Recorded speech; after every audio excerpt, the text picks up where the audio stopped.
ప్రభుత్వం ఇటీవల జరుగుతున్నటువంటి పరిణామాలను ఒకసారి పరిశీలన చేస్తే కేంద్రంలో నడుస్తున్నటువంటి భారతీయ జనతా పార్టీ చేతిలో మరొకసారి కీలుబొమ్మగా మారిందనేటువంటిది అర్థమవుతా ఉంది. తిరుపతి లడ్డులో కల్తీ జరిగిందని, దానికి గత ప్రభుత్వం కారణమని చెబుతూ చంద్రబాబు నాయుడు గారు, పవన్ కళ్యాణ్ గారు అదేవిధంగా పెద్ద ఎత్తున ప్రచారాన్ని కొనసాగిస్తూ ఉన్నారు.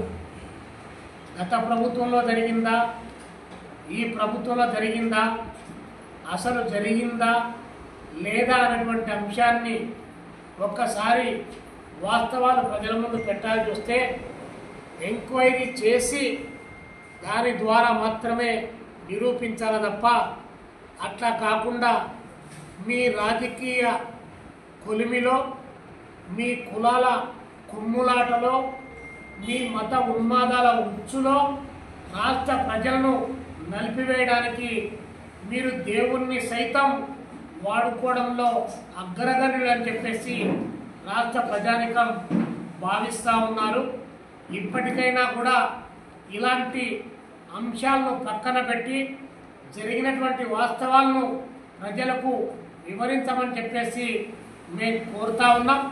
అంతేకాకుండా ఈరోజు సుభిక్షంగా పచ్చగా ఉన్నటువంటి, శాంతియుతంగా ఉన్నటువంటి ఆంధ్రప్రదేశ్లో ఇలాంటి ఉన్మాద బీజాలు నాటడానికి తెలుగుదేశం పార్టీ అండ్ కో మిత్ర బృందం ఇలాంటి నీచ ప్రయత్నం చేయడం అనేటువంటిది ఇది దుర్మార్గకరమైనటువంటి విషయంగా మేము భావిస్తూ ఉన్నాం.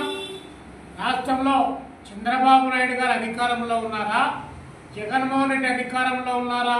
చంద్రబాబు నాయుడు గారు ముఖ్యమంత్రిగా మీరు ఉన్నప్పుడు ఏమి జరిగినా దానిపైన ఎంక్వైరీ చేసి బాధ్యులైన వాళ్ళని జైల్లో పెట్టి శిక్షించాలి తప్ప ఆ పని చేయకుండా ఒట్టి ప్రచారాల ద్వారా మీ రాజకీయ పరపతిని పెంచుకోవడానికి కావలసినటువంటి దుర్మార్గకరమైనటువంటి విధానాలను ఒక్కసారి అవలంబిస్తే రేపు రాష్ట్రం బగ్గున మండేటువంటి ప్రమాదం ఉంది.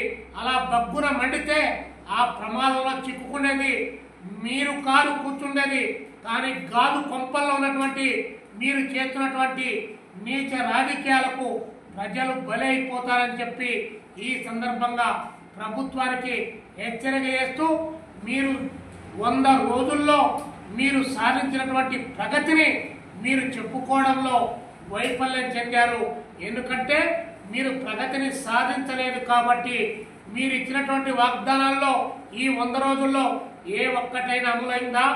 3 గ్యాస్ సిలిండర్లు ఇచ్చారా? ఒక్కొక్క కుటుంబంలో చదివేటుంటారు, ఒకరు కాదు, ఇద్దరు కాదు, ముగ్గురు, నలుగురైనా కరెంట్ అని చెప్పడానికి సులభంగా ఉంది. నలుగురిని కని పెంచితే ఎంత కష్టం ఉంటుందో తెలుస్తుంది. మీరేమో ఒకరినే కంటారా? మీరు లోకేష్